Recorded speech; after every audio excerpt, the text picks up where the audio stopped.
amigas y amigos del Museo Nacional de Historia Natural, y hola a los niños y las niñas que nos están mirando a través de nuestro canal de YouTube. Esperamos que estén muy bien en este Día del Niño y la Niña, en este domingo 16 de agosto. Y por eso, para celebrar este día muy especial, les tenemos también algo muy entretenido que sabemos que a ustedes les gusta mucho. Hablamos de los dinosaurios. Y para hablar de dinosaurios en el Museo Nacional de Historia Natural, ¿quién mejor que David Rubilar, jefe del área de paleontología del Museo Nacional de Historia Natural, que ustedes ya lo conocen, pero hoy día lo tenemos para que nos cuente sobre paleontología? ¿Cómo estás, David? Muy bien, José Ignacio, ¿cómo estás tú? Bien, pues aquí expectantes para ver qué nos traes para hoy, pues.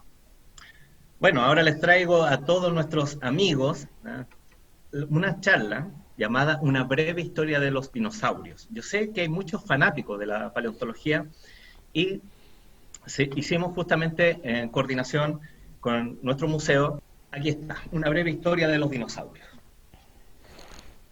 Nuestra historia parte con esta lámina. Esta es una lámina muy bella de la costa de la región de Atacama, en el norte de Chile. Es una foto que nos muestra unos cerros. Para los fanáticos del desierto, digamos, estas imágenes son muy bellas, porque nos muestran un paisaje muy árido, que ocasionalmente tiene el desierto florido, que es un espectáculo maravilloso ver. Pero estas rocas son rocas llamadas rocas sedimentarias. Y si los amigos y amigas nos prestan mucha atención, si ustedes se fijan, el cerro está dividido acá. Hay como unas capas. ¿Las alcanzan a ver? Me imagino que sí. Cada una de esas capas tiene una composición distinta de la capa que sobreyace o subyace, que la que está arriba o abajo. El hecho de que estas capas tengan una composición distinta las hace diferenciarse una de las otras. Para un geólogo o para un paleontólogo, esas rocas hablan de una manera. ¿Cómo? Nos explican en qué ambiente se formaron.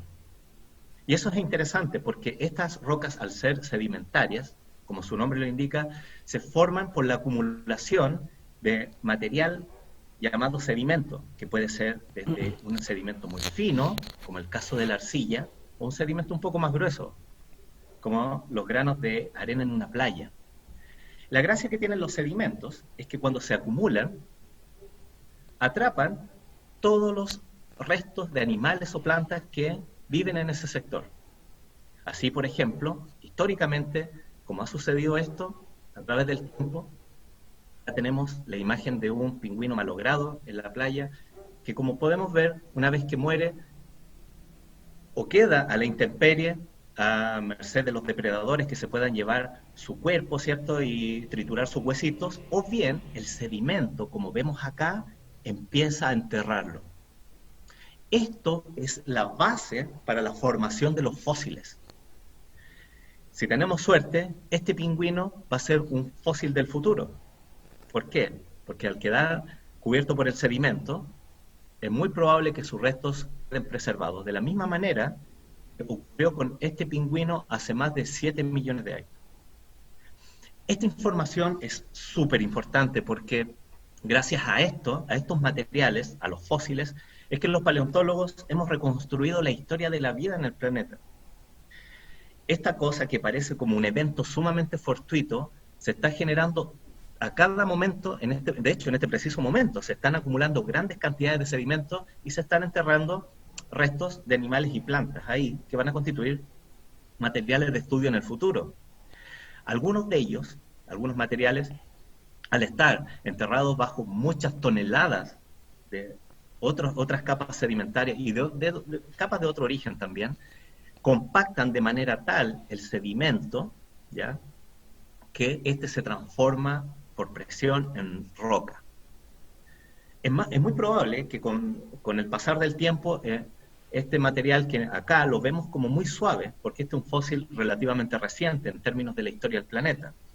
Tiene 7 millones de años. Recordemos que hay rocas de más de 2.000 millones de años, ¿no? Pero 7 millones de años es un tiempo relativamente reciente. Entonces, esta roca se ve como muy suave, porque todavía está en el proceso de compactación. Estos materiales son importantes porque nos hablan de qué tipo de animales vivieron en ese entorno y en ese tiempo. Gracias a unas técnicas desarrolladas por la ciencia, nosotros podemos saber la edad de las rocas en las que se depositaron estos fósiles, por lo tanto, saber en qué momento vivieron estos animales.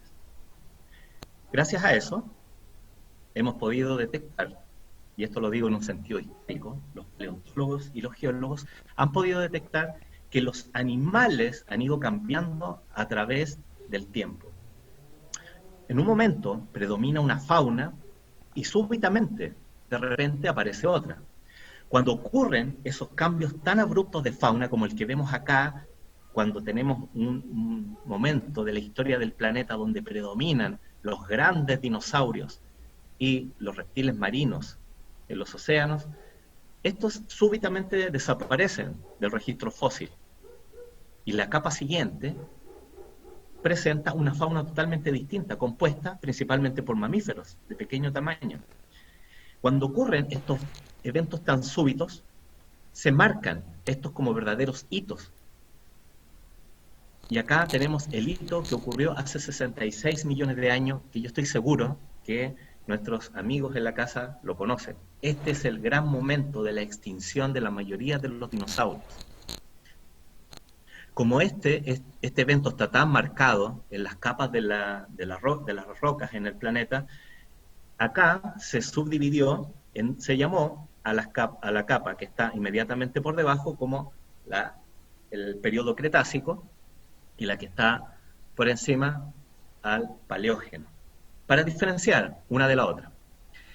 Esta forma de diferenciar las rocas a partir de eventos de extinción ha sido clave para desarrollar la historia de la vida en el planeta. Esto, que se ve muy complejo a primera vista, es la tabla internacional cronoestratigráfica, que se llama, donde acá se marcan ciertos eventos. Por ejemplo, la extinción de los dinosaurios ocurre aquí, hace 66 millones de años. Las primeras rocas, las rocas más antiguas del planeta, tienen al menos 4.600 millones de años. Y nosotros estamos viviendo acá. Nuestro presente está en esta época, en el Holoceno. Esta época comienza hace 11.700 años, que es un tiempo relativamente nuevo, si consideramos la vastedad del tiempo que ha pasado desde el origen de nuestro planeta. ¿La extinción de los dinosaurios ha sido la más grande extinción y la única? No. Acá, de hecho, han ocurrido otros hitos de extinción masiva, pero lejos, la más terrible ocurrió hace unos 251 millones de años, en el momento que marca el fin de la era paleozoica y el comienzo de la era mesozoica. Aquí, más del 90% de todos los seres vivos del planeta se extinguieron por un evento que todavía no tenemos mucha claridad acerca de cómo sucedió. Esta historia de la vida en el planeta está acompañada también por la historia de la superficie misma del planeta Tierra. Como vemos, podemos contrastar a partir de los mapas que tenemos acá a la derecha con los mismos periodos en millones de años. Si ustedes se fijan, acá a la izquierda tenemos el famoso periodo Jurásico, que es muy famoso por la película Jurassic Park. Cuando todavía no finalizaba el Jurásico, teníamos todavía este gran megacontinente ya conocido como Pangea. Este fue el mundo en el que se propagaron los dinosaurios. Una sola gran masa continental donde no había grandes accidentes geográficos, no habían muchos océanos que limitaran la dispersión de los dinosaurios, permitió que ellos colonizaran toda la superficie del planeta. Los dinosaurios son animales terrestres, por lo tanto, el hecho de que encontremos sus huesos en todos los continentes indica que alguna vez todas las masas continentales estuvieron unidas en este gran supercontinente. En el periodo Cretácico, sin embargo, ocurre la fragmentación de casi todos los continentes y una configuración hacia el final de la era del periodo Cretácico, hacia el final de la era de los dinosaurios, una configuración más o menos que nos recuerda la distribución de los continentes en la actualidad. Esto favoreció, esta diferenciación, esta separación de los continentes favoreció la diversificación de los dinosaurios. y hacia la última parte del Cretácico tenemos una explosión de formas, por así decirlo, en diversidad de estos animales. Quiero que presten atención a las siguientes láminas. Acá tenemos, por ejemplo, el planeta en el periodo Jurásico.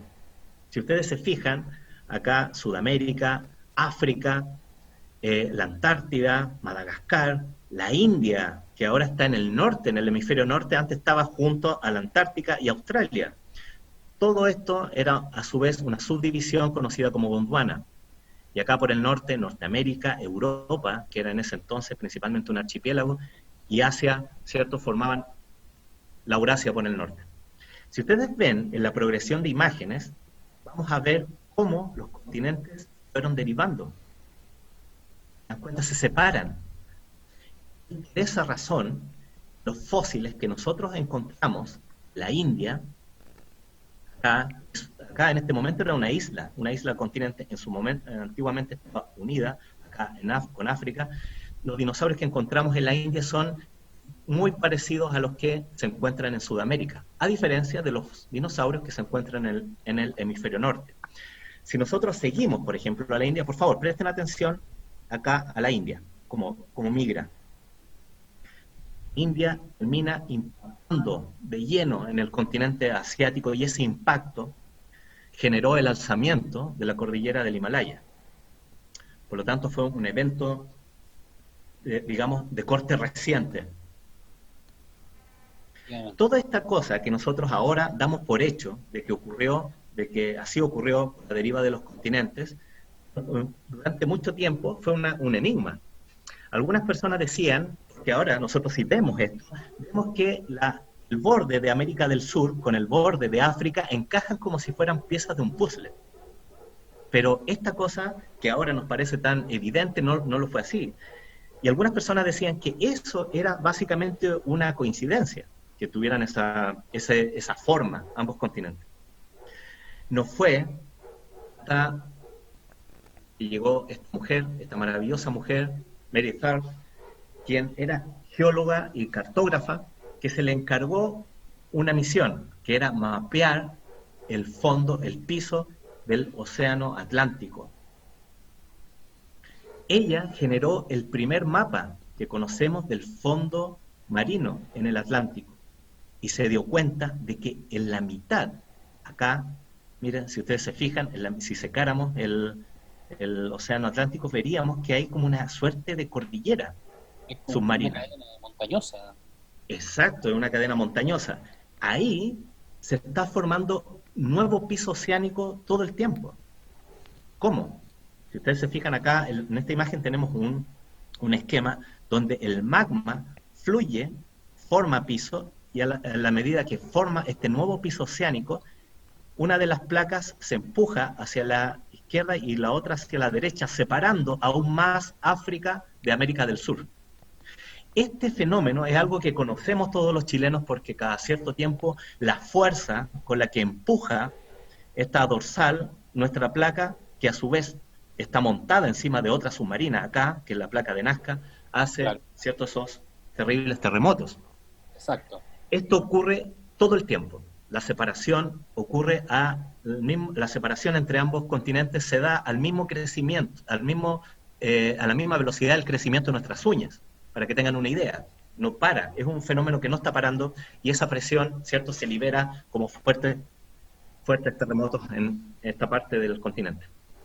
Bueno, ella fue justamente la persona en reparar que este piso tenía un plano de crecimiento que era simétrico. Las mismas capas que están como un espejo. Si tuviéramos un espejo acá en la mitad, las capas que están a un lado son de la misma estructura, de la misma composición que las capas que están al otro. Entonces ella fue la primera en dilucidar este enigma. Es maravilloso, maravillosa su historia. Volvemos a los fósiles. Vimos esta introducción acerca de cómo es la configuración del planeta Tierra, ¿cierto? Y cómo es su historia. Su historia es mucho más compleja de la que les acabo de señalar. Es una historia que viene del... A mí me interesa solo la parte de los dinosaurios, pero es una historia mucho más antigua y mucho más compleja porque antes de ser Pangea, a su vez, este megacontinente estaba separado en otras masas continentales que a su vez formaron una Pangea anterior, que tiene otro nombre. Y así, nuestro planeta ha ido cambiando a lo largo de la historia. Ahora, volvamos a los fósiles. Los fósiles. Esta es la imagen, yo creo que muchos niños y niñas se deben recordar, porque es la imagen de Jurassic Park, Claro. cuando están desenterrando el esqueleto de un velociraptor. Niños y niñas Bueno, de todas las edades. bueno, sí, exactamente. La película tiene su tiempo. Es verdad, de hecho, acá, de 1993. Así es. Es interesante porque, si ustedes se fijan, acá simplifican mucho la labor del paleontólogo. No digo que estas cosas no ocurran en el campo, donde uno encuentra un esqueleto articulado de un dinosaurio en una posición, digamos, ahí perfectamente bien preservado y listo para ser extraído, ¿ya? Lamentablemente en la historia no es así, es un poco más difícil. Hay lugares, como te digo, donde hay fósiles que se han encontrado de esta manera, pero son excepcionales, ¿ok? En la mayoría de los casos ocurre, digamos, de una manera un poco más ruda. Claro, menos de película. Menos de película. Acá están las Torres del Paine, del maravilloso parque en el sur de Chile, que ahora se está volviendo en el epicentro de la paleontología nacional, porque hay unas capas que datan de la última parte de la era de los dinosaurios que están llenas de fósiles. Como ustedes pueden ver, acá lo primero que hay que hacer es instalar un campamento con todo el equipo, trasladarlo a estos lugares donde no hay un camino predefinido, sino que hay que transportarlo, ya sea a través de las mochilas o ocasionalmente cuando se tienen caballos, ¿cierto?, que nos ayudan con el trabajo. Pero este es un trabajo complejo de mucha caminata y prospección. Los fósiles no están, digamos, uno no excava en cualquier lugar. Los fósiles uno los encuentra en superficie, producto de la erosión, ya sea por el agua, la erosión, digamos, por el agua, quedan al descubierto algunos huesitos, y cuando quedan esos huesitos en superficie, los paleontólogos excavamos ahí. Aquí vemos que la mayor parte de este trabajo justamente tiene que ver con estar mirando el suelo y estar recogiendo, revisando si es que hay algún tipo de evidencia. Cuando ocurre que hay huesitos y uno detecta de qué parte del estrato de la roca afloran, ahí se procede recién al proceso de la excavación. Y acá, como pueden ver, hay un par de paleontólogos, unos paleontólogos muy grosos como Jonathan Alarcón, el Sergio Soto. Aquí dieron el hueso de un dinosaurio de cuello largo, un herbívoro enorme, uno de los dinosaurios más grandes descubiertos en Chile. Wow, tremendo hueso. Fijan, claro, es un hueso enorme. Acá nosotros estamos viendo la diáfisis del huesito, claro, como el corte de la parte, su parte medular, está acá. A ver, déjame ver si lo puedo señalar ¿se ve ahí? Mira, ahí está la médula del hueso, y ahí está su corteza. Parece un tronco, pero Sí. era el hueso de la pierna de un dinosaurio herbívoro. Wow, gigantesco. Claro. Bueno, como suele suceder, a diferencia de lo que vimos en la película, donde todos los días son preciosos, donde nosotros excavamos, a veces las condiciones no nos acompañan, no nos favorecen, y el campamento queda cubierto de nieve. Wow, complicado ahí. Es complicado, pero bueno, sale el sol, se derrite la nieve y comienza el trabajo. El trabajo también incluye la excavación de estos materiales, y si ustedes se fijan, acá en la medida que se va despejando el fósil, se hace como una suerte de chaqueta de yeso, para proteger los materiales que están expuestos en superficie, y se procede a excavar generando como una suerte de un hongo. Si ustedes se fijan acá, con esta máquina se está removiendo todo este material y revisando que no hayan huesos, para posteriormente cortarlo, tirarlo, revisar de que no hayan huesos en este lugar, y proceder a cubrirlos con yeso nuevamente. Una vez que ocurre este proceso, se termina de hacer esta tremenda chaqueta, pochón también se conoce, de yeso reforzado. Si tú te fijas, también hay unas estructuras acá de soporte que Como un permiten gran que la bocha no se desarme. es un gran paquete, digamos. Exacto, un gran paquete que tiene que Protege. estar reforzado de manera tal que resista todo el viaje, desde el campamento hasta el laboratorio. Te das cuenta que es una cosa, un proceso muy, muy delicado. Sí. Entonces, esto se hace a la intemperie, se hace bajo las condiciones climáticas que predominan en el momento. Aquí viene también otra parte que es terrible del terreno, que es el traslado de estos materiales. Porque cuando no tenemos los medios de transporte adecuados, a veces se ve en yacimientos en muchas partes del mundo que llegan helicópteros, ¿cierto?, a remover grandes bloques de yeso. En este caso no, en este caso es fuerza de voluntarios, se llama. A pulso. A pulso. Claro. Completamente. Wow. Bueno, estos materiales pueden incluir huesitos como el que vemos acá, de estos de dinosaurios pico de pato. Este es el fémur, el hueso de la pierna de un dinosaurio pico de pato, descubierto en Magallanes. También incluyen otro tipo de fósiles. ¿Ah? Podemos encontrar también esto que son huellas. Por aquí pasó un dinosaurio hace más de 150 millones de años, en el periodo Jurásico, y el sedimento, que en un momento era un barro principalmente, se consolidó con el tiempo y ahora es una roca dura que nosotros podemos apreciar con estas marcas en la localidad de Termas del Flaco, en la sexta región. Por aquí pasó un dinosaurio de cuello largo y dejó sus marcas. Acá tenemos otro ejemplo de un dinosaurio que es muy querido en nuestro país porque es el chilesaurio. Aquí vemos la excavación de uno de los ejemplares más completos, donde vemos parte de los huesos de las piernas acá, del fémur, de los huesos del brazo. Cuando tú tienes, los técnicos en terreno reconocen que cuando tienes este tipo de huesos, con este grado de articulación, significa que el resto del esqueleto todavía permanece enterrado. Por lo tanto, esto se excava dejando un margen apropiado para llevar y en el laboratorio preparar este material. Preparar significa despejar estos huesos de la matriz de roca. Y esto se hace con unos materiales que son sumamente finos para evitar que los huesos se dañen. Es un proceso súper delicado y súper difícil de lograr. Súper difícil. De hecho, claro, de hecho, algunas personas consideran el trabajo de preparador de fósiles, sobre todo de estas piezas chicas y delicadas, como al trabajo de intentar extraer un huevo de una matriz de roca o de una matriz de concreto sin romper el huevo. Eso es más o menos la analogía que se hace. Súper complejo. Claro que sí. No es llegar y picar. No es llegar y picar, exactamente. Una vez que sucede acá, bueno, por suerte habían unos caballos que se llevaron toda la pega, en el otro caso hacían los voluntarios, en este caso los caballitos se llevaron estos bloques, porque acá era un cerro, acá el cerro era bastante más complejo. Esto es en la zona de Aysén. Claro, es donde son fósiles de la región de Aysén. Justamente acá tenemos el trabajo de preparación, que es el trabajo de la limpieza de los fósiles.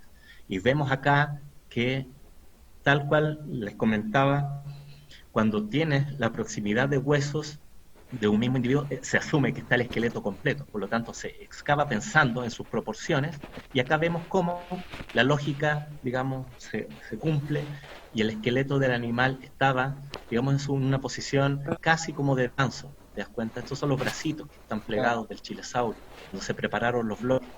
¿Te das cuenta? Acá se usan herramientas muy finas. Lamentablemente no tengo una muy buena imagen, pero aquí están en un proceso de limpieza de la mano de un chilesaurio. Se ve claramente. Se ve claramente el dígito 1 del pulgar, el índice y el dedo medio, que estaba sumamente reducido. Y acá a la derecha vemos una secuencia vertebral perfectamente articulada. Claro. Esto es sensacional, es maravilloso, es de los pocos. Ahora, quisiera aclarar algo. Los dinosaurios son, la mayoría de los esqueletos de dinosaurios encontrados en el mundo no están articulados.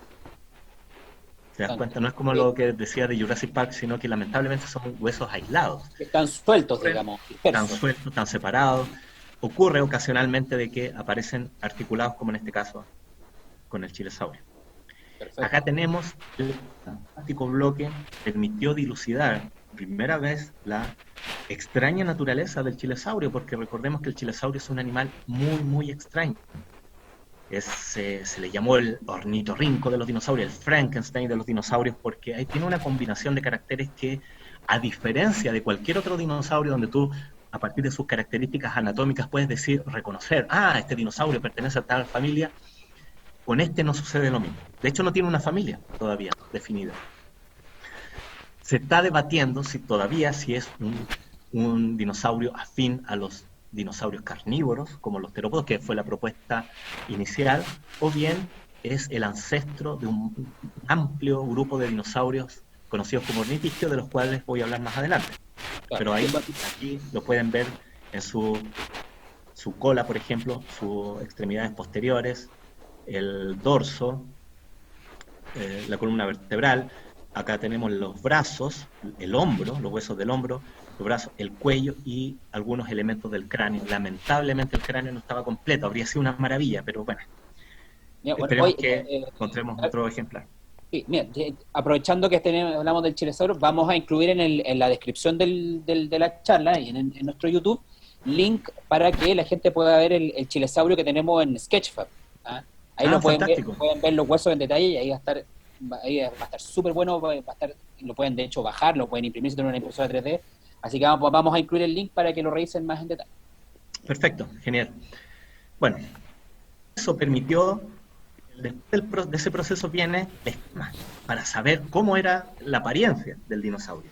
Y aquí vemos cada una de sus características tan únicas. Su pata, por ejemplo, su tobillo tan extraño, su mano aún todavía más extraña, que parece, como en términos generales, como la manito de un carnívoro, como un tiranosaurio, por ejemplo.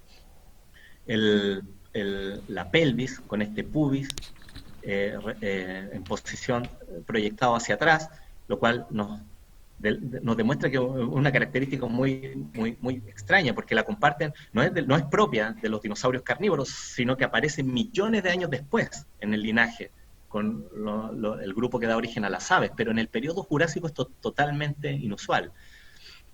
¿Ok?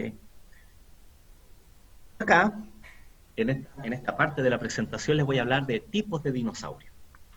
Gracias a todo ese trabajo que se hace lentamente, pacientemente, donde se limpian huesos de dinosaurios, se ensamblan, se ayuda a dilucidar un poco la naturaleza de estos esqueletos. Gracias a eso hemos podido reconstruir la historia familiar de los dinosaurios. Y la historia de los familiares de los dinosaurios es una historia sumamente rica y compleja, de muchas familias de dinosaurios. Así vemos en la imagen, ¿eh? Como las que vemos en la imagen. Este es un cladograma, se llama cladograma, pero en realidad es un gran árbol familiar de todos los dinosaurios, de todos los animales que se definen como dinosaurios. Acá se incluyen, por ejemplo, a los famosos dinosaurios con cuernos, los ceratópsidos. Tenemos acá unos dinosaurios que tenían sus cráneos extremadamente engrosados, ya que se infiere que se daban de golpes. Habían otros dinosaurios con crestas y picos de pato, habían otros que estaban acorazados, blindados, y por el lado derecho vemos los famosos dinosaurios de cuello largo, que llegaron a ser los animales más grandes que caminaron alguna vez sobre la Tierra, y los famosos carnívoros, entre ellos el espinosaurio, el tiranosaurus, el velociraptor, y acá, Gisa, ¿qué es lo que encontramos acá abajo? Algo como pajaritos, parecido a aves. Efectivamente, las aves no son más que una rama de los dinosaurios carnívoros. Exacto. Todos estos se puede decir que son dinosaurios porque todos comparten un ancestro en común. Si nosotros vamos a esos ancestros en común, los dinosaurios más antiguos, vamos a ver que todos ellos comparten varias características que nos permiten definirlos como dinosaurios.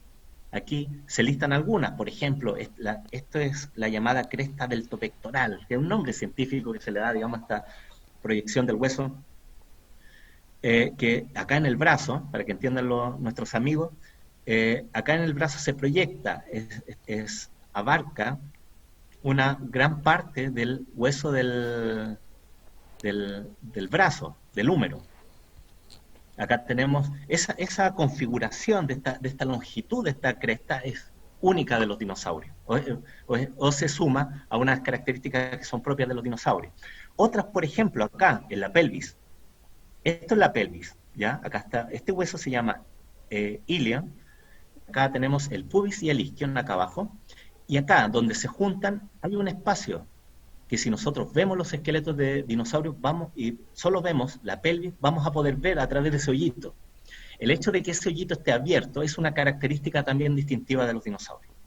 Y así sucesivamente, son características anatómicas únicas que nos permiten decir, este animal con propiedad pertenece al grupo de los dinosaurios. Como el carnet de identidad de los dinosaurios. Es como la marca, exactamente, como su huella digital, por así decirlo. Y acá tenemos, vamos a hablar de ciertos tipos de dinosaurios. Acá tenemos del grupo de los ornitisquios, que son, para que tengan una idea los amigos, son los que están del lado izquierdo. Voy a hablar primero de los que están en el lado izquierdo de este gran árbol familiar. Tenemos a estos, los dinosaurios pico de pato, ¿ya? Esta es una reconstrucción, una escena de lo que debió ser el periodo Cretácico en Magallanes. Estos eran los animales, antes de que llegaran las ovejas. Teníamos este tipo de dinosaurios ahí predominando en lugares que no eran tan áridos. ¿Okay? No, parece selva, eso, una selva tropical. Claro, ¿no? parece exacto, era un bosque, era más bien un bosque templado, claro. Eso, claro. Como del sur, pero no tan al sur, digamos. Exacto, y este es una ilustración, una pintura maravillosa donde se nos muestra a uno de estos dinosaurios pico de pato, el Hipacrosaurus. Y acá yo creo que muchos de los niños, de las niñas que están viendo esto, se preguntan, hay una cosa que asalta, digamos, de inmediato, que es el tema del tamaño. Sí. Cada vez que muestro una imagen parecida a esta, todo el mundo me dice, pero ¿cómo los bebés son tan pequeños? ¿Se dan cuenta? Los dinosaurios no son mamíferos.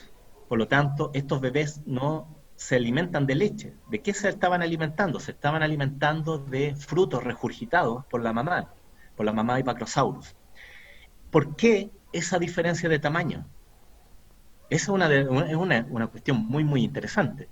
Lo voy a tomar más adelante, pero esto es justamente una reconstrucción basada en un famoso yacimiento con hadrosaurios encontrados en Estados Unidos, que es un tipo de hadrosaurio llamado Mayasaura, que significa la buena madre lagarto, que hace referencia justamente al cuidado maternal que recibían los bebés que no eran precociales, como se conoce, como se les llama, que son estos bebés, porque hay tipos de bebés que cuando salen del huevo, cuando eclosionan su huevo, ellos salen a hacer su vida, digamos, no dependen de un cuidado materno. A diferencia de ese tipo de animales, como por ejemplo las tortugas marinas, de ese tipo de animales, estos dinosaurios necesitaban cuidado maternal. Y aquí se ve justamente el cuidado de la madre. Cuidado parental, en realidad. La alimentación, digamos, claro. Exacto. Y pasaba mucho tiempo en el nido, antes de que sus huesos tuvieran, digamos, la fortaleza suficiente para acompañar a los adultos en las etapas de migración. De este mismo grupo, del gran grupo de los ornitisquios, encontramos una variante muy extraña. Este fósil es precioso, se llama Borealopelta. Acá se dice que es uno de los dinosaurios mejor conservados en el mundo. Efectivamente, si uno ve el detalle, acá tenemos su cráneo, ¿no? Ahí estaba una de las aperturas nasales, de las fosas nasales, el ojo acá. El animal parece como que está descansando. Su cuerpo estaba totalmente cubierto de unos de escudos dérmicos. Estaba tan blindado este animal, hasta incluso los párpados llegaron a ser de hueso, te das cuenta, para que tengan una idea. Y este está tan bien preservado que incluso están sus contenidos, sus restos, los restos de su última comida. Y ahora sabemos, por ejemplo, que se alimentaba de cosas que son contraintuitivas. Uno espera que esta máquina de moler, de hecho, les voy a mostrar algo. A ver. Les voy a mostrar algo. Que es esto que tengo acá. Perfecto. Este es el calco de un el calco de un cráneo de un dinosaurio pariente del que estamos viendo, que se llama Euplocephalus. Entonces, se fijan, es un animal enorme, parece un tanque. Mira las fosas Sí, nasales. exacto. Acá estaban los ojos. Y acá tiene esta mandíbula que parece como una palita. Sí, es como gran la boca, y se abre hacia atrás mucho, ¿eh? Es enorme, claro. Sí, Pero se alimentaba de helechos.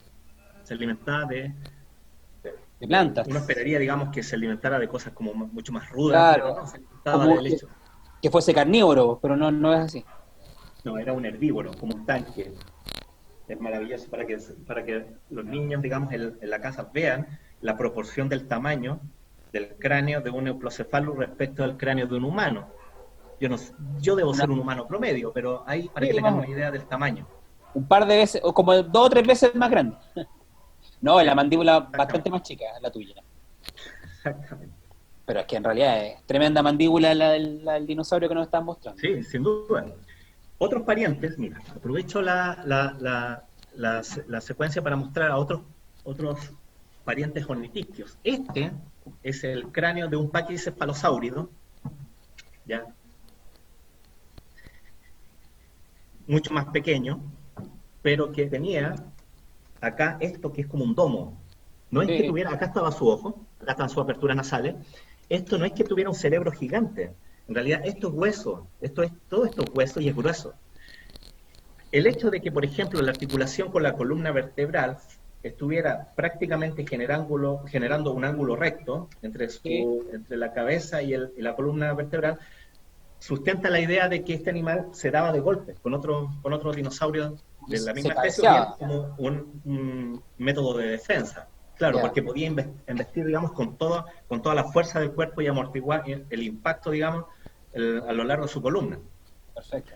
Esto en vida debió estar cubierto por una estructura de queratina, como parecía la que tenemos nosotros en la En las uñas. composición de las uñas. ¿Te das cuenta? Debió estar cubierto, digamos, y haber tenido algunas proyecciones óseas. Debió ser un animal muy bello. Acá tenemos este cráneo. Otros parientes de te voy a mostrar acá. Bueno, acá no tengo el cráneo. Este No, sería un pero cráneo enorme. Pero este modelo es de no un cabría la pantalla. tasmanosaurio. También un animal con unas extrañas proyecciones.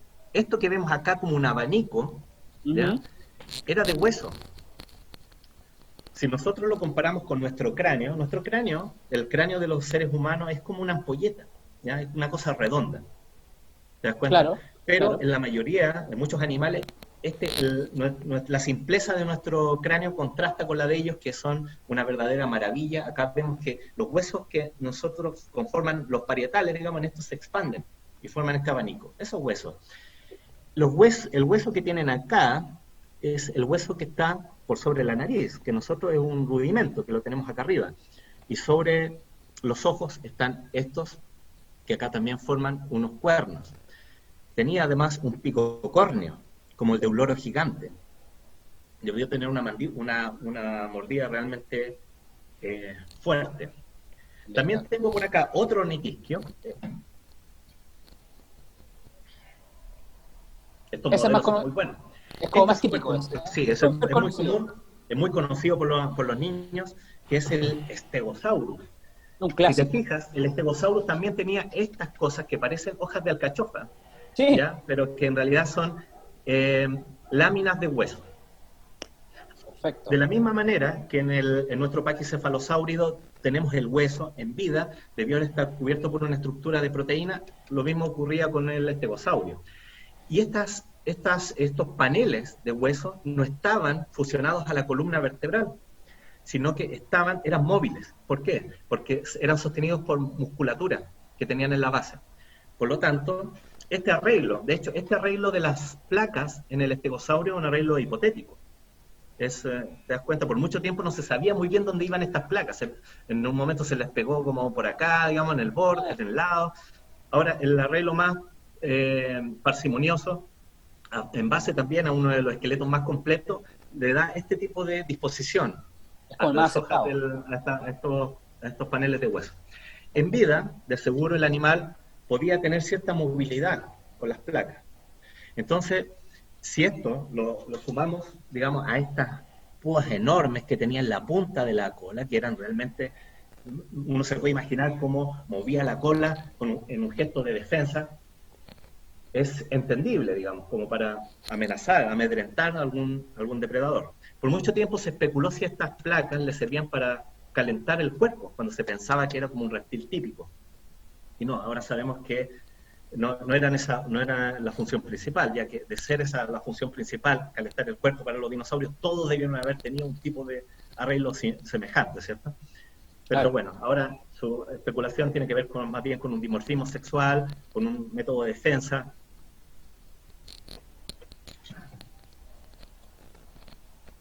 Ahora, siguiendo con nuestra presentación, vamos a hablar del ala derecha, digamos, de nuestro árbol de los dinosaurios. Volvamos a ella, de acá, un grupo de dinosaurios. Vamos a partir con los cuellos largos y después con los terópodos. Perfecto. Acá tenemos los dinosaurios de cuello largo, los saurópodos. Son fascinantes, son increíbles, animales que llegaron a tener un tamaño notable, ¿no? Llegaron a ser, como les dije en su momento, los animales más grandes que alguna vez caminaron sobre la Tierra. Llegaron a medir más de 30 metros de longitud. ¿Ok? He escuchado algunas estimaciones que llegan en torno de los 40 metros.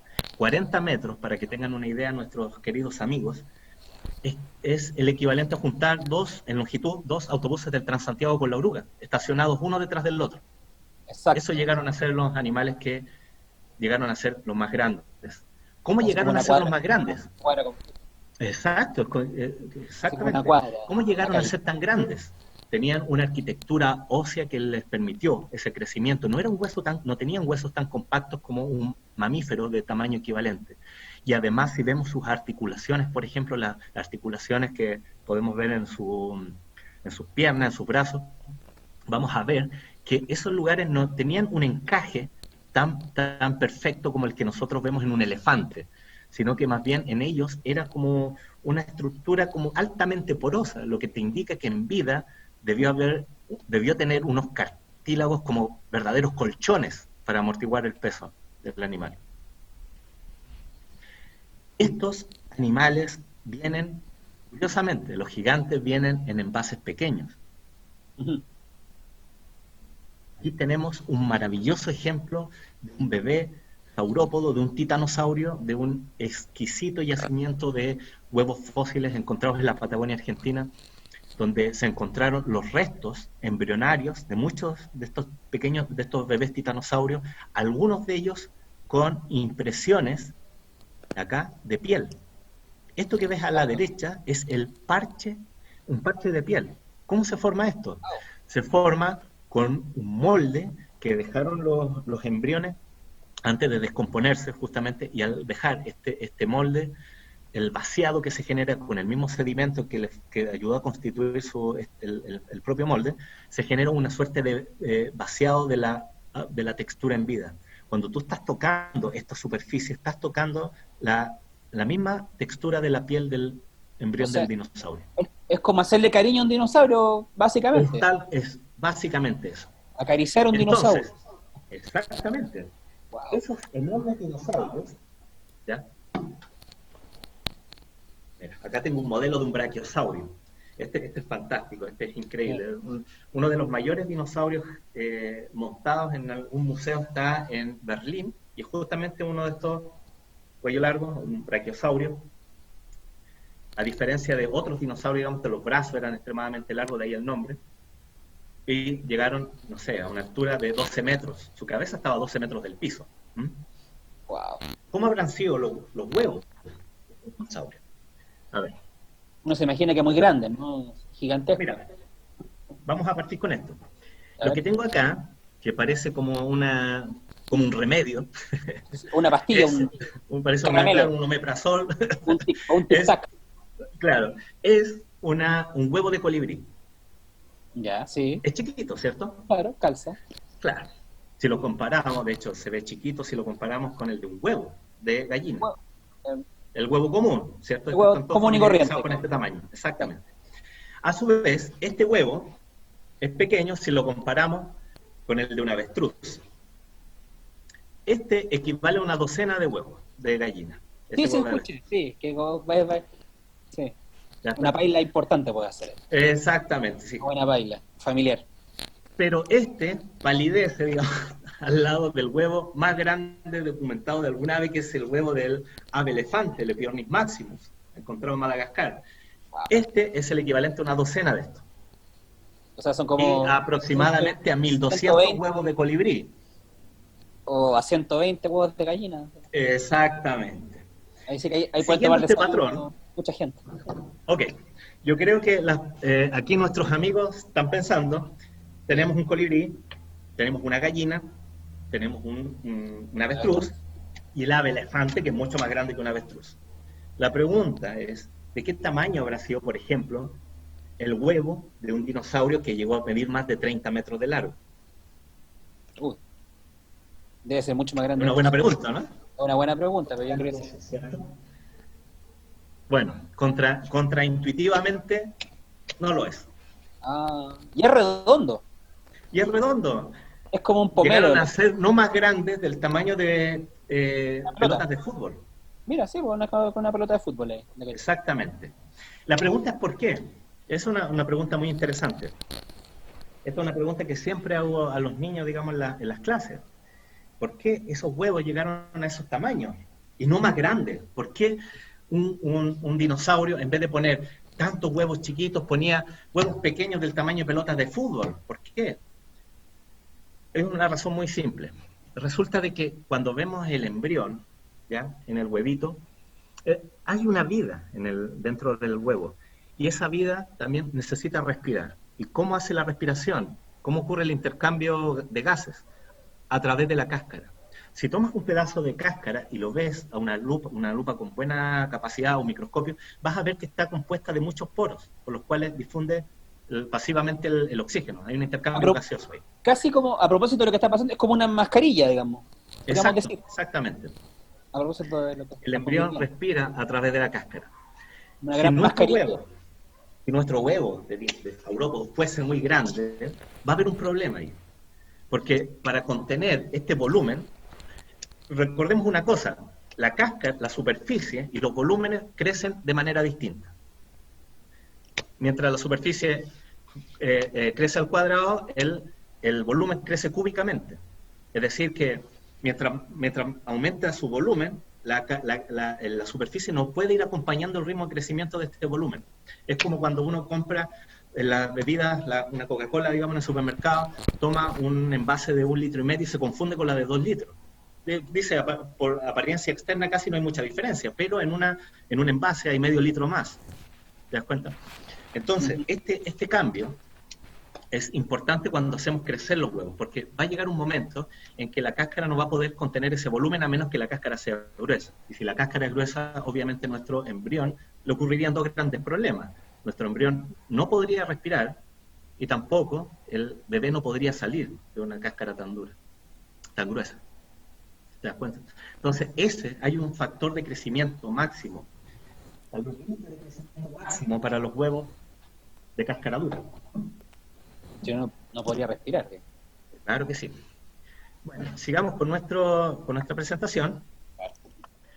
Ahora, al lado de nuestro árbol evolutivo de los dinosaurios, ¿cierto? Y al lado de los dinosaurios de cuello largo tenemos estos dinosaurios que son uno de los más queridos por los niños, que son los dinosaurios carnívoros. Exacto. Aquí vemos un par de Pianitzkysaurus, que eran dinosaurios carnívoros que habitaron en Sudamérica en el periodo Jurásico. Acá tenemos este maravilloso dinosaurio, es el espinosaurio, que fue reinterpretado una vez más. Fue reinterpretado porque ahora, este es un animal que ahora se sabe que tenía una cola como la de una anguila gigante. Le permitía, digamos, el nado. Era un animal acuático. No es que pasara toda su vida en el agua, pero era un animal que pasaba harto rato ahí, digamos. Entonces tenía una cola que le permitía nadar con facilidad, atrapar las presas, los peces de los cuales se alimentaba. Y esto es una interpretación reciente, esto es una interpretación que tiene no sé, 2 o 3 meses, ¿te das cuenta? Ah, muy Antes no se poco. sabía, claro, no se conocía la cola. Este es Perfecto. uno de los dinosaurios que ha sufrido más modificaciones en términos de su anatomía. A muchas personas eso lo colapsa, ¿eh? Te das cuenta, dicen, no, pero es que ¿cómo van a cambiarme de nuevo el espinosaurio? Pero no, en la ciencia esto es así. La ciencia siempre se va rearmando, se va generando nuevas interpretaciones a partir de los hechos, de la evidencia, de los hallazgos científicos. Y la ciencia se va corrigiendo a sí misma. Por lo tanto, ahora tenemos una imagen mucho más precisa de cómo lucía este maravilloso dinosaurio, que en términos de su tamaño es el dinosaurio depredador más largo, más grande conocido, llegando a unos 16 metros de longitud. Y aquí vemos en esta imagen es preciosa, me encanta. Yo creo que hubo un sentido artístico en la composición maravillosa. Acá Sí. vemos dos extremos del linaje de los dinosaurios terópodos, donde están todos los dinosaurios bípedos y que en su mayoría, o sea, que en su mayoría en el Mesozoico eran carnívoros. No, o sea, no sé si en su mayoría, me saltó la duda, pero en el presente, como en las aves, digamos, solo una parte de ellos son comedoras de carne, otras se alimentan de frutas, de granos. Este es el diente de un tiranosaurio, de un solo diente de un tiranosaurio, comparado con el esqueleto completo de uno de los terópodos más pequeños, un colibrí. Mira. Esos son los rangos de tamaño de los alcanzados por los terópodos. Es fascinante. No, Y los tipos de dieta. Este es un animal que mueve sus brazos a una velocidad que ni siquiera es perceptible para los humanos. Te das cuenta, alimentándose como una abeja. Se alimenta como una abeja. claro, Mientras que acá conecta. tenemos, exacto, mientras que acá tenemos un dinosaurio que con esos dientes que no eran ni siquiera como cuchillos, sino que eran como pernos. Lo que hacía el tiranosaurio cuando mordía era romper huesos, cartílagos, tendones, triturándolos, inmovilizando por parálisis a la presa antes de proceder a, a desgarrarla. ¿Te das cuenta? Claro. No era un corte como un cuchillo. Entonces estamos hablando de extremos de dieta realmente Muy distinto. increíbles, Muy muy distinto. distintos. Mira, te voy a mostrar, por ejemplo, acá tengo este cráneo de un Ah, Ceratosaurus, que es un carnívoro. Está lejos de ser del tamaño de un tiranosaurio, ¿ya? ¿Te das claro. cuenta? Acá estaba el ojo, en Ya. este sector de aquí estaba el ojo, acá están las aperturas nasales. Ujú. ¿Te das cuenta? Esta es la mirada de frente, ¿eh? No tenía una visión tan estereoscópica como un tiranosaurio, pero a diferencia del tiranosaurio, este sí tenía dientes como forma de cuchillo. ¿Te das cuenta? Si Claro. los vemos ahí, son como hojas. ¿Te das cuenta? Ocurría algo muy interesante en la dentición de los dinosaurios, que cuando ellos perdían un diente, acá, por ejemplo, ahí se nota, acá perdió este diente, ¿te das Sí, cuenta? sí, sí, Pero sí. en ese lugar crecía otro, ahí lo vemos, Claro. que tomaba el lugar de ese diente. Tenían un reemplazo continuo de dientes. No era como el caso de un tiburón, porque recordemos que el tiburón sus dientes son en realidad, básicamente en el fondo, escamas modificadas a manera de dientes, que le permite esa regeneración continua. Un tiburón pierde como 3.000 dientes a lo largo de toda su vida, en promedio. No, Muchísimo. estamos hablando de otro tipo de reemplazo. Acá los dientes crecen uno encima del otro. Te das cuenta como piezas de un ludo, como los perritos de un ludo. Perfecto. Siguiendo con nuestra presentación, ¿Mm? vemos que esas mismas características que nos permiten identificar, trazar, ¿ah?, el origen de los dinosaurios, también los podemos trazar cuando vemos la historia evolutiva de las aves. Y vemos, y si los ponemos en orden, en su escala evolutiva, en sus ramas evolutivas, vamos a ver cómo las aves, cómo fue la progresión o la transformación del dinosaurio terópodo carnívoro tipo, digamos, a un pájaro. Las aves perdieron los dientes, ¿te das cuenta? También hubo un cambio en la orientación de la articulación del hombro, marcado acá con la sombrita. Claro. Ese cambio en la articulación le permite al pájaro, por ejemplo, esa movilidad de las alas. ¿Te das cuenta? la estructura también de la pierna, la orientación del dígito 1 de la pata, que en este caso sería el equivalente a nuestro dedo gordo del pie, ¿te das cuenta? Que Claro. tiene una orientación, digamos, superior acá, baja, y en las aves, incluso en algunas, se desarrolla como un dedo llamado dedo perchador, que es dedo para engancharse las ramitas. ¿Te das cuenta? Entonces, toda esa modificación, la orientación del pubis, lo que también fue una cosa muy inusual que encontramos en el chilesaurio también, vemos acá cómo ocurrió esta transformación en las aves y cómo este hueso pasó de una orientación ventral hacia una orientación posterior. ¿Te das cuenta? Entonces, todas estas características nosotros las podemos trazar en la historia evolutiva de los animales cuando los ordenamos de esta manera, a partir de sus características únicas. También otros aspectos como la estructura de la cáscara en los huevos también. Y podemos ver una nueva similitud entre las aves, ¿cierto? Y los dinosaurios que no son aves. Y esto que está acá es maravilloso porque los fósiles, como les dije, se preservan en los sedimentos, que son los granos de arena, las partículas de arcilla, pero también recientemente han encontrado unos maravillosos fósiles en ámbar. Así es. Que son estos goterones de resina. Estos goterones de resina. Y acá, acá esto es una verdadera cápsula del tiempo. Esto es realmente alucinante. Mira, acá se ve, acabo de reparar que hay un insecto ahí. Sí. Y esto es la cola de un dinosaurio que no es un ave. Si vemos el detalle, mira. Parecen plumas. Plumas. Filoplumas, exactamente. Las plumas fueron sin duda precursores del vuelo.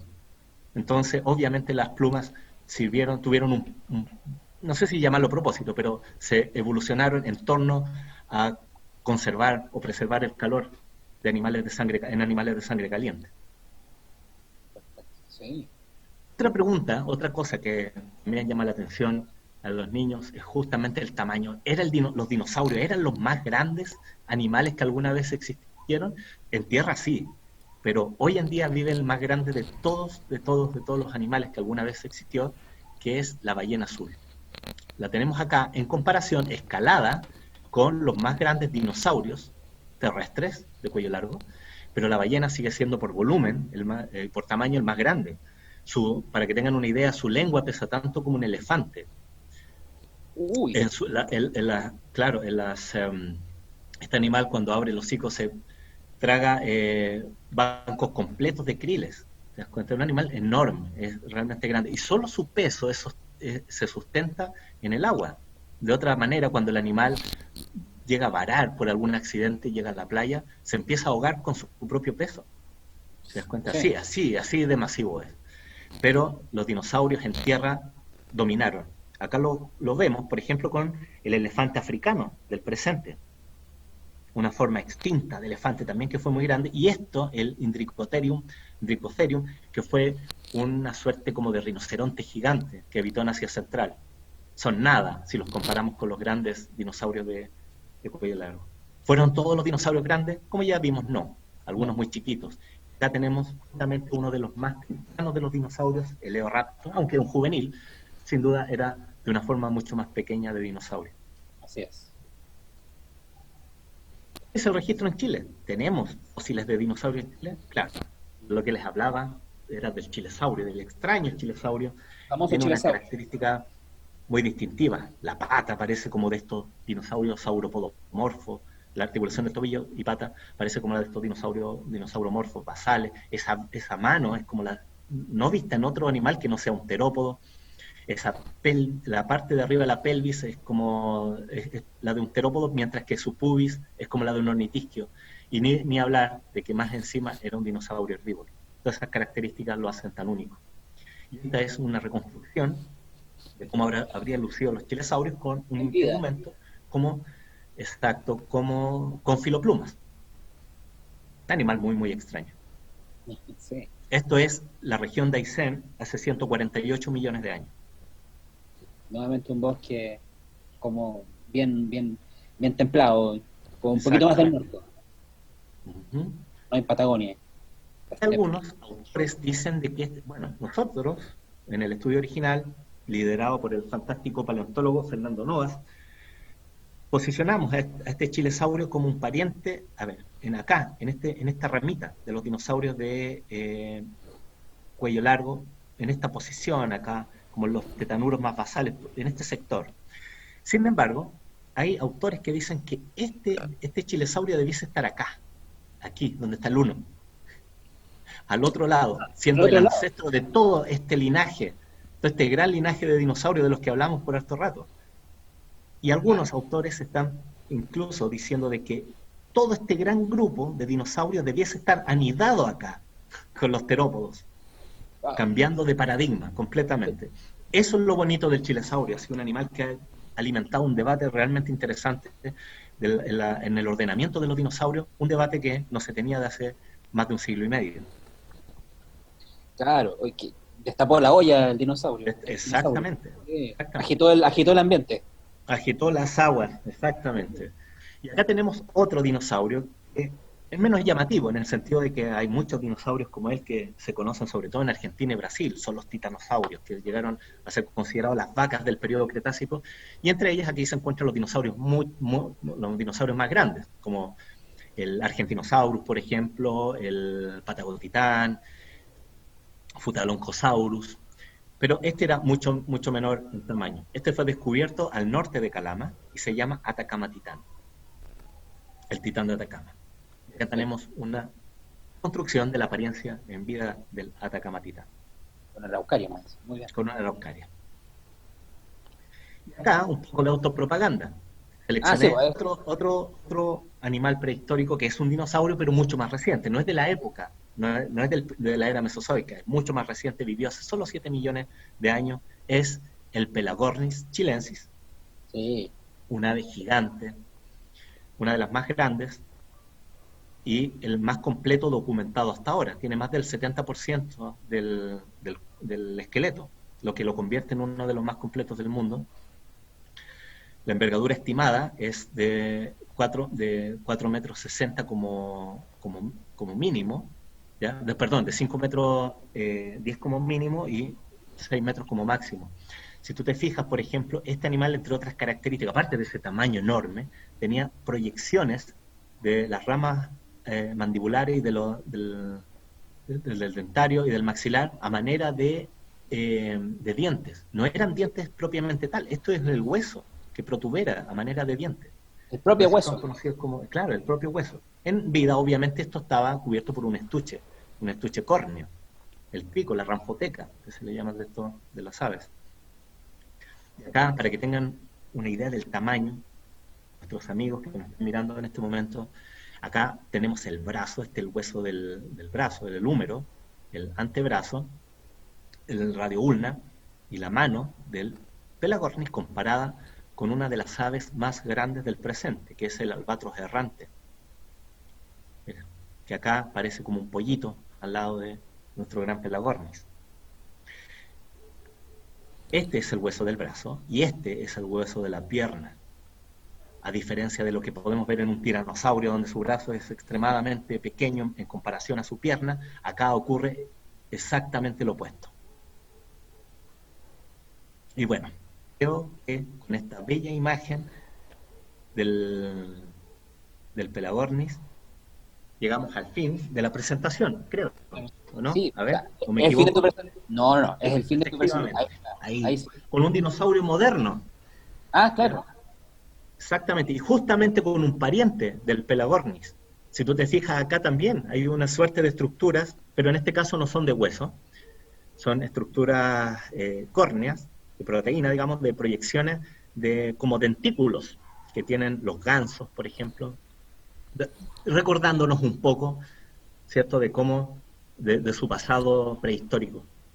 Buenísimo. Todas las aves, para terminar, quiero recalcar que todas las aves, sin excepción, son dinosaurios, son dinosaurios presentes. Cuando me preguntan si podemos clasificarlos o no, no, son dinosaurios, ¿no? De la misma manera que los murciélagos son mamíferos, las ballenas, pese al aspecto que tienen, son mamíferos también.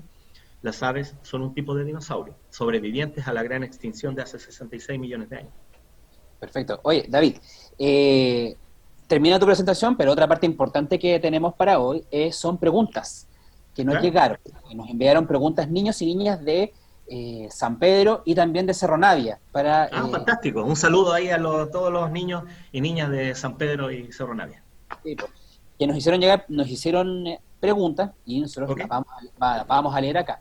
Ok. A ver, la primera pregunta es de Gaspar Aguilera Vázquez. Ok. Yo estoy acá y tengo 5 años y me encantaría supir cómo se forman los fósiles. Wow, ¿cómo se forman? Bueno, hicimos como una pincelada explicatoria acerca de cómo se forman los fósiles. Los fósiles, la primera condición es que tienen que enterrarse, ¿ya? Tienen que estar sepultados, aislados de la intemperie para que ningún depredador se lleve los restos o se descompongan, ¿ya? ¿Te das cuenta? Pero los fósiles son de mucha naturaleza, de naturaleza distinta. El mamut, ¿ya? El mamut que vivió hace pocos miles de años, cuya musculatura, ¿ya? Parece carne seca, que estuvo en un congelador por mucho tiempo, también es un fósil. Entonces no hay una definición, hay una definición temporal de lo que son los fósiles y otra definición de cómo se forman, ¿ya? Hay un consenso en considerar de que hace más de, creo que desde el Pleistoceno para atrás, digamos, son todos los restos de hace más de 11.700 años, 12.000 años, serían fósiles. Pero como te digo, los fósiles son de distinta naturaleza. Acá tengo yo uno que me gusta mostrar. Esto que está acá es excremento fosilizado de dinosaurio. Oh, wow. Del periodo Jurásico. No huele. ¿Ah? Es una roca. Menos mal que no huele. Es una roca. Acá se cortó, de hecho. Se hizo un corte laminar y se pudo ver a través de láminas finas en el microscopio los restos de plantas a medio digerir. Eso nos da una idea de que era el excremento fosilizado llamado coprolito de un dinosaurio herbívoro. También hay excrementos de carnívoros donde encuentras huesos parcialmente digeridos. Bueno, sigamos con las preguntas. Claro. Hola, soy Francisca Escobedo y quería saber si aún aquí en Chile se pueden encontrar fósiles. ¿En dónde? Gracias, chao. Francisca Escobedo. Francisca, bueno, en Chile hay lugares donde se encuentran fósiles de dinosaurios. Uno de ellos es Magallanes. Para excavar, eso sí, se necesita ir con un equipo de profesionales. Hay una ley que protege los fósiles, pero hay varios lugares donde se pueden encontrar. Uno de ellos, como digo, Magallanes, el otro es el desierto de Atacama, también abundan. En los lugares donde la roca queda expuesta es más fácil encontrar los fósiles. Perfecto. A ver, vamos con una nueva pregunta. Esta pregunta es de Emily Novoa. Emily. Hola, mi nombre es Emily Novoa Lagos. Tengo 8 años y quiero preguntar ¿por qué los dinosaurios nacen de huevos? Eso nomás. Chao. Yo creo que la pregunta es al revés. Si consideramos a los amniotos es un grupo, al igual que los dinosaurios son un grupo de animales, los amniotos son un grupo mucho más grande, que incluye a los reptiles y incluyendo los dinosaurios, cocodrilos, aves, más los mamíferos. Si metemos a todos esos animales en un grupo, vamos a ver que más del 66% de ellos ponen huevos. Entonces, no poner huevos es lo raro. No es poner el huevo. Perfecto. Entonces, la condición normal es poner el huevo. La anormal es no ponerlo. Perfecto. Seguimos con una pregunta de Paz Pizarro. Hola, mi nombre es Paz, tengo 9 años y quisiera hacer una pregunta. ¿Cuál es el dinosaurio más grande de la historia? El más grande, hay varios candidatos, pero curiosamente de los más grandes hay pocos elementos, ¿ya? El más completo, más grande y más completo es el Patagotitan y el Dreadnoughtus, dos titanosaurios de puestos de cuello largo encontrados en la Patagonia Argentina. Sin embargo, yo diría que para referirse al más grande hay que referirse a un grupo, y como una familia, como un grupo familiar un poco más amplio, conocidos como los colososaurios, ¿ya? que son un grupo de dinosaurios titanosaurios, de cuello largo, como el Atacama un titanosaurio, pero es de los pequeños. En este subgrupo están los más grandes, está el Argentinosaurus, el Patagotitán, el Futaloncosaurus, que son verdaderos monstruos, son animales enormes, que como dije son de cerca de 40, de más de 30 metros, ¿no? Hola, los dinosaurios son muchos colores. Es una muy buena pregunta. Sí. Desde hace unos pocos años, a partir de fósiles que son extremadamente bien preservados, donde tenemos incluso la estructura integumentaria, las plumas, podemos saber de qué tipo de colores tuvieron en vida los dinosaurios. Hay uno que se llama Sinosauropteryx, encontrado en China, donde hay una distribución de unas estructuras que preservan por así decirlo, los cromatóforos. ¿Qué son los cromatóforos? Que son estructuras, son unos saquitos, unas vesículas con pigmento. La distribución de estos te da una idea más o menos del color, y gracias a eso se ha podido reconstruir, digamos, los tipos de color. Y este animal tendría un color como café, con café clarito, y su cola tendría un bandeo de un color blanco. Un animal muy bonito, y hace poco se pudo saber que además tenía una pigmentación más oscura en el ojo, como un mapache. Lo que en ciertos animales, digamos, se especula que cumple una función que tiene que ver con el tema de la luz, etcétera, pero sería como un mapache, digamos, cafecito con un bandeo claro en la cola. Los debió haber de muchos colores, los debió haber habido de muchos colores. ¿Te das cuenta? Me imagino yo estos dinosaurios crestados,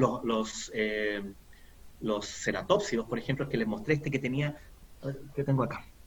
A ver, veamos. A ver. Este, por ejemplo. Sí, porque tiene hartos colores. Esto debió ser una locura en colores, me imagino. Debió ser una cosa muy, muy llamativa, no solamente por un tema de intimidatorio, sino que también un tema de dimorfismo sexual o generar la apariencia, digamos, como macho predominante en los grupos.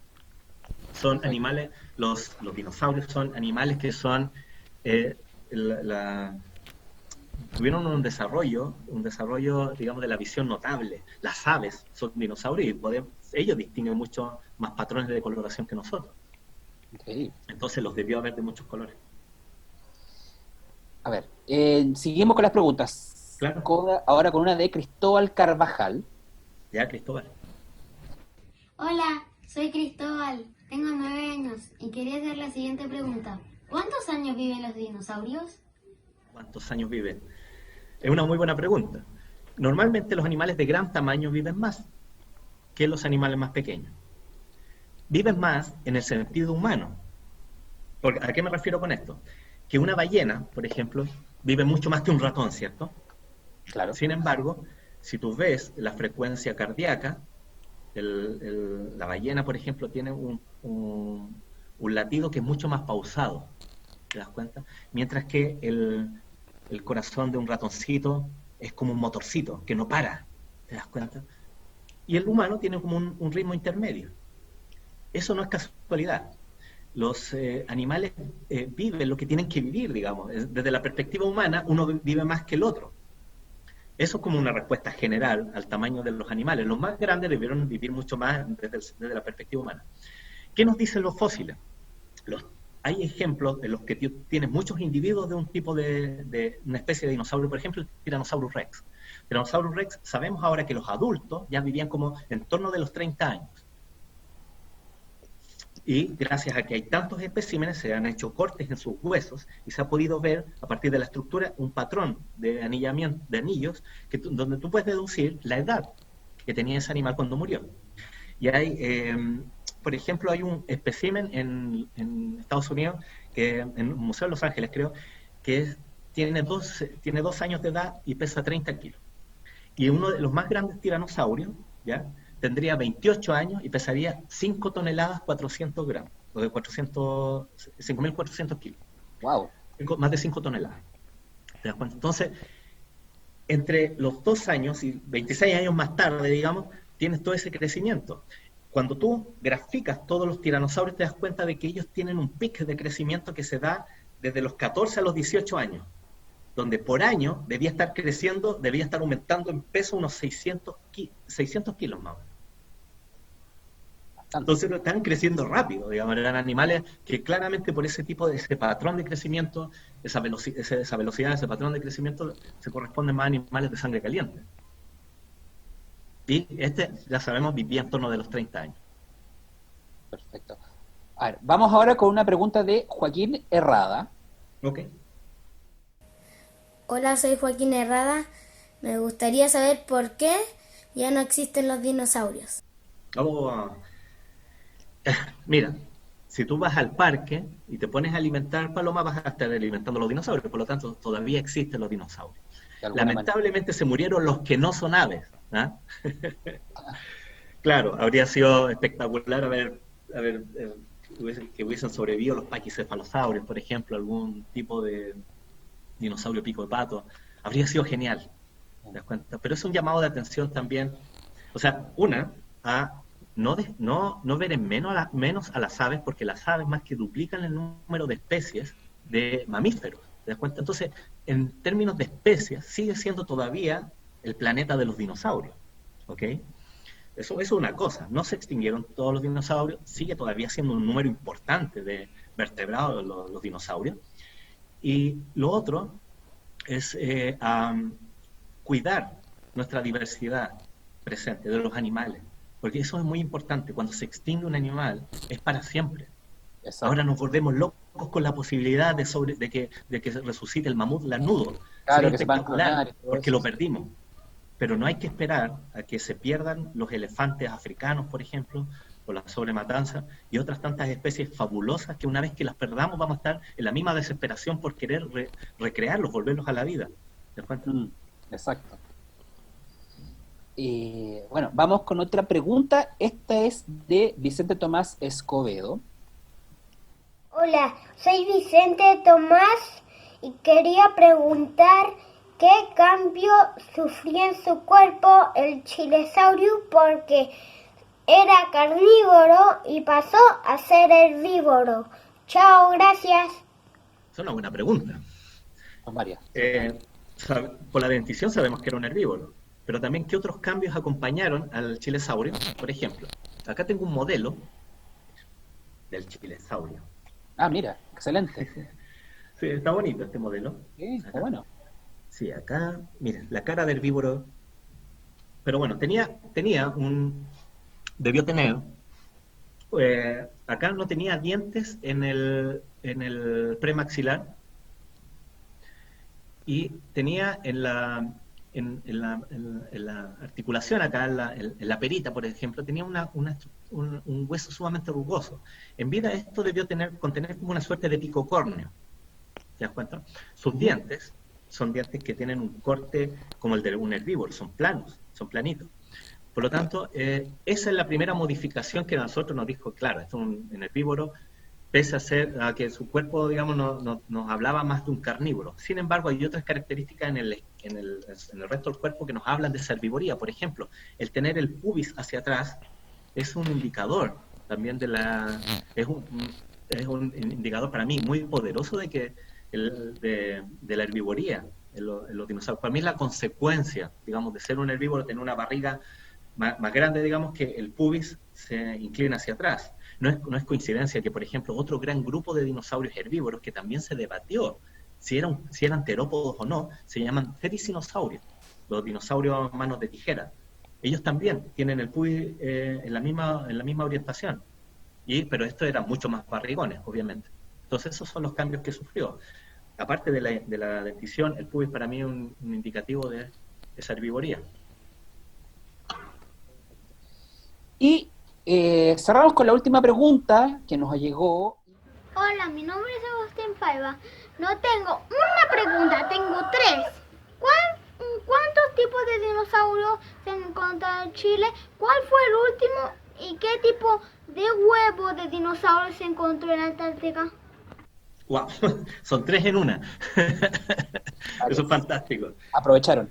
Sí. A ver, ¿cuántos tipos de dinosaurios existieron en Chile? Existieron varios. Sin embargo, en términos de nombres, solamente de los dinosaurios que no son aves, solamente los dinosaurios del Mesozoico, tenemos 2 especies reconocidas, el Atacama titán y el Chilesaurio. Se vienen más, vamos a nombrar algunas otras, pero hubieron un montón de otros dinosaurios que un dinosaurio se bautiza, se le pone un nombre nuevo, como una especie nueva, en función de que sus características sean únicas. Lamentablemente, como dije al comienzo, muchos dinosaurios se encuentran solo huesos aislados, por lo tanto no tenemos el esqueleto completo y no podemos saber si se trata de una especie nueva o no. Por lo tanto, sabemos que hubieron de varios tipos, grandes, pequeños, algunos más extraños que otros, pero y huellas, hemos encontrado un montón de huellas en el norte de Chile, lo que nos habla de un montón de tipos diferentes de dinosaurios, pero también las conocemos solo por sus huellas. Esperamos aumentar ese número con el pasar del tiempo, porque hay muchos más paleontólogos dedicados a la búsqueda y a la identificación de estos fósiles. Respecto a la segunda pregunta, que creo que fue el más reciente descubierto. ¿Cuál fue el último? Sí, ¿cuál fue el último dinosaurio que se descubrió? Sí, bueno, hay unos que de los cuales no puedo revelar no puedo dar mucha información, pero que van a saber en este año o comienzo del próximo. Pronto. Sorpresa. Eso es, digamos, la novedad. Y finalmente lo del huevo antártico, efectivamente el huevo antártico es una cosa muy desconcertante, no hay nada que se le parezca, digamos, algo totalmente inédito.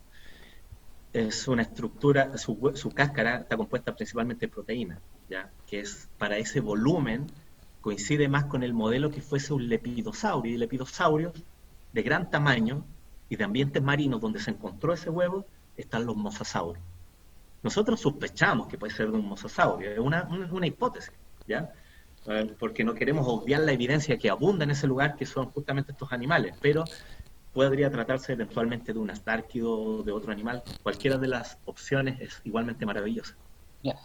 Vamos, aprovechando que mencionaste el tema del huevo antártico, que fue una noticia que causó furor hace no mucho, vamos a incluir también en los comentarios un link al webinar que tú hiciste respecto de este huevo cuando se descubrió, la noticia fue... Fantástico, bien. Que fue en pasado junio, así que vamos a poner el link también en los comentarios para que los amigos lo puedan revisar ahí y ahí actuar en detalle del huevo. Oye, David, sí, pues mira, se nos ha ido el tiempo volando y yo te quiero dar las gracias porque nuevamente nos ha hablado de este tema que nos apasiona a todos, a los niños, a las niñas y a todos en general, digamos, que son los dinosaurios, la paleontología, los fósiles, que es un tema que parece inagotable y que seguramente vamos a seguir hablando. Así que, David, gracias por tu tiempo y bueno, gracias a ti. Y a los amigos y amigas que nos están mirando, a los niños y las niñas que están hoy día celebrando, muchas gracias por estar con nosotros y esperamos vernos en una nueva oportunidad, en una nueva charla del Museo Nacional de Historia Natural. Sí. Chao. Un saludo a todos. Chao. Felicidades. Nos vemos. Chao.